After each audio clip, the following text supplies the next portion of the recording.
Oh, Nkosi. Thank you, Holy Spirit. Chapter 17, verse 26. Sifundelo seyifumene kuSamuel wokuqala chapter 17 verse 26. Verse 26. Wathetha uDavide kumadoda ebemi ngakuye wathi, yothiwani na indoda embuleleyo lo Mfilisti, yayisusa ingcikivo kwaSirayeli, ngokuba ungubani na umFilisti, lento ingalukileyo, ukuba ade acikive izindlu zikaThixo ophilileyo. Amen. Amen. Elusifundela ubonayo noNcoko vision.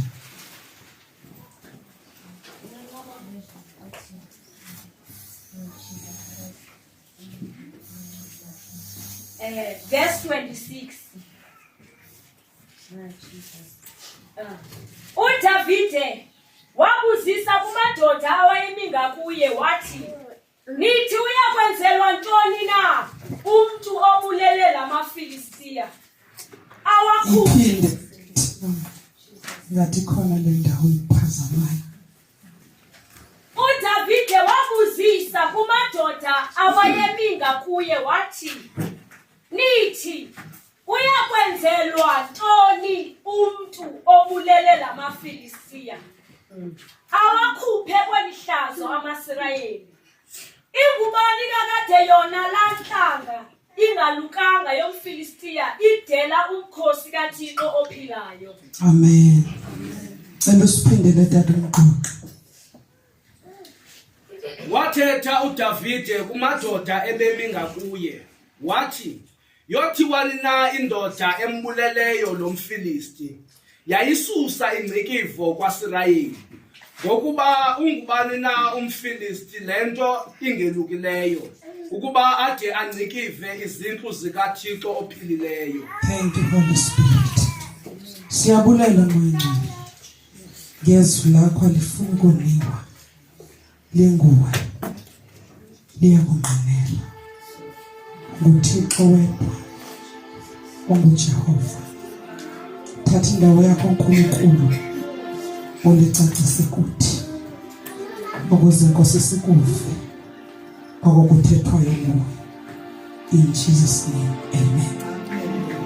Ndicela ubulisa ke kuthi apostile egameni likaKristu Yesu ukuzithoba okukhulu. Ndibulise kubefundisa abaprofeti abavangeli busothatha ndibulisomama usisodoti usiteenager Sunday School MC wethu worshippers esihlabelela kamama ashazi siyabulisa egameni likaKristu Yesu. Mbethu wadi masibulise egameni likaYesu waseNazaretha. Amen. Sibulise notata Mangisi ngegama likaKristu Yesu. Amen. Sindisiwe ngomthando Yesu. Fanele ke sibonisane namhlanje ngalamazwi. Lo mbuzo othi kokwenziwa ntoni ngomuntu othe wambulala lo Mfilisti ongolukile. Umbuzo uqala. Umbuzo wesibili uthi kubani na yena lo Mfilisti ongolukanga ongcikiva indlu kaThixo ophilileyo. Amen. Lamazwi athethwa nguDavide. Hallelujah. Wathetha ngexesha elinzima, kwixesha elingekho lula, kwixesha lobubi, lapho uSirayeli azifumana engenamandla, ejongene nempi yamaFilistiya. Ndithi iBhayibhile kwakhona le ndoda eyayinde kakhulu, eyayinamandla, eyayisoyikisa ngembonakalo. Ndithi iBhayibhile kwenzeka yahlangana nomkhosi kaThixo ophilileyo. Haleluya. Yawudelela. Haleluya. Yamane isima phambi kwabo. Isithi indoda ezivayo mayizizolwa nami. Uba kwenzekile nandoyisa nawuthatha abantu bethu bakhothame kuni, kodwa bangaba niyandoyisa siyawukhothama noba siyawukhonza nina. Haleluya. Lithi iBhayibhile kwenzeka wathi uDavide siyayazi ibali wayengumalusi, kodwa kwenzeka kwantsuku zithile zidlulayo abantakwabo behambe nomkhosi bayawujongana noGoliyathi. Lithi iBhayibhile utata wakhe waye wamthuma. Haleluya. Amen. Okwenzweni wathi kawuhambe usenengqolowa nezisonka phambi bantakwenu emkhosini, kanti utatakhe uthola umthanjiswa. Ngoba xa ujonga kuchapter 16 before Davide ayojongana nomkhosi nabayojongana namaFilistiya akaqala wagxothwa. Haleluya. Utatakhe sengathi nabebengazi ukuthi uthuma bani, kodwa uThixo uyawayazi ukuthi azawuhlakula kulakhe mkholileyo. Ngoba nababehamba abakhange basazi isandla sikaThixo, kodwa lo kulonyulwa nguThixo makahamba empini. Lithi iBhayibhile wayemncinane uDavide, futhi uDavide wayemhlele kangeleko nangumfananyana. iBhayibhile kwenzeka wathi wafika besoyika abakhulu abakhe bakhona. Haleluya. noSawule phakathi, kodwa xa befika lo mfananyana bambane emncinane. Ngoba lithi iBhayibhile nomkhulu wakhe wade wamdelela embuza ukuthatha ntoni nala madoda. Haleluya. Amen. Okwenzweni ngoba wayebona inkangeleko kaGoliyathi. Lithi iBhayibhile yama le ndodana yabuza bekhona amadoda, kuyakwenziwa ntoni noba uyawuthiwani lo mntu akakalwe uDavide, kodwa uyayazi ngenxa yokwabo oluphezu kwakhe seloyisiwe. Lithi iBhayibhile wabuza kuyawuthiwani.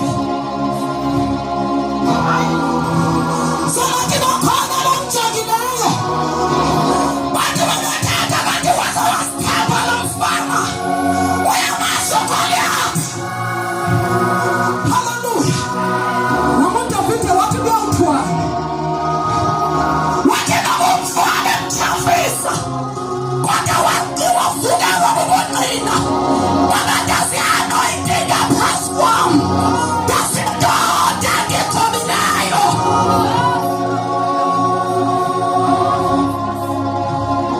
Wabeseyaphinde yasondela uSawule wafuna uyisabela le nto. Ubuthatha uthini mfana? Uyayazi le nto uthatha ngayo. Haleluya. Into endiyithanda ngoDavide wasababonqina kuSawule abengekho uSawule emahlelweni, kodwa uJehova bekhona. Kodwa Davide hayi Sawule bekade asehlelweni noThixo.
Ningathani nizokwenza ntoni.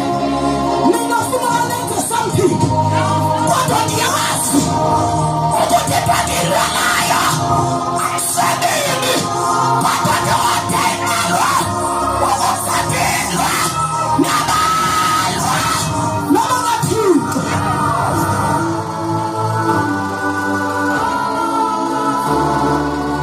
Onyanyiswa uDavid ukubona uThixo ngathi uyafeyila. Engathi uDavid anothi ngexesha lami. I don't care noba ubona ubuncinane bam kodwa nothi ngexesha lami. Mayingafela endleleni into kaThixo. Mayingafela endleleni ndisekhona. Kawane badava izalaya. Mayingafela sakhe zethu.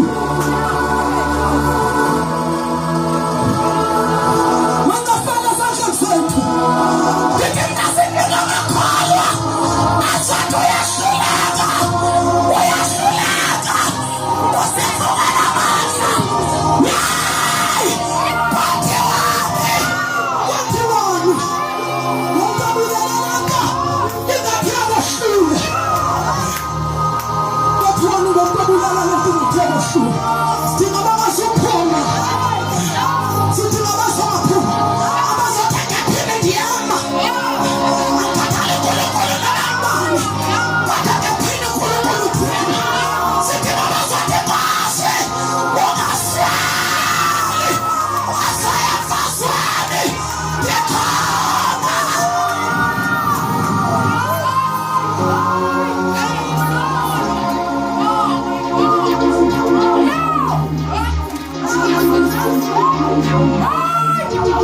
Uthi uDavid angikhathali. Ili-age yami ithini. Kodwa ngiyamazi uNkulunkulu. Amfilisti. Yazi uNkulunkulu. Ngithi iBhayibhile wakhe wathatha umntana. Wathatha impahla zakhe wanqibisa uDavid. Kanti uDavid akaxesha adibana nenkonyama. Ngexesha adibane namaphera. Ezinyana khona zimpahla. Zakuseka uDavid. iBhayibhile wathatha amatye. Wafaka engxoweni yakhe yokwalusa. Wafaka engxoweni yakhe yokwalusa. uDavid akaqala ukwalusa impahla katata wakhe.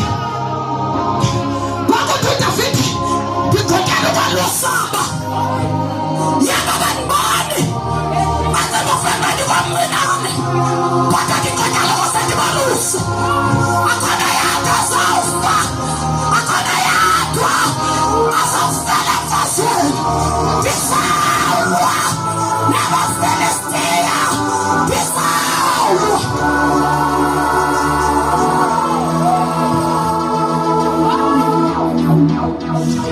Uthi ngibonana lo ngolukayo. Banofilistiya ongolukanga. I think uDavid ukhetha umlwaluko olulwasenkosini. Hallelujah. Ukhetha ulwaluko oluyakwazi uThixo. Nolwaluko lwasenyameni. Uthi la. Angakhathaliyo bakuThixo lo. Amena. Akathelwa namaSirayeli. Wakhelwa nezehlo zikaThixo ophilayo. Noma uGoliathi esetholwe noSirayeli. Kodwa akasazi ukuthetha uThixo ophilayo. Katwari kabalwa nawe. Naye balo uThixo.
Oh!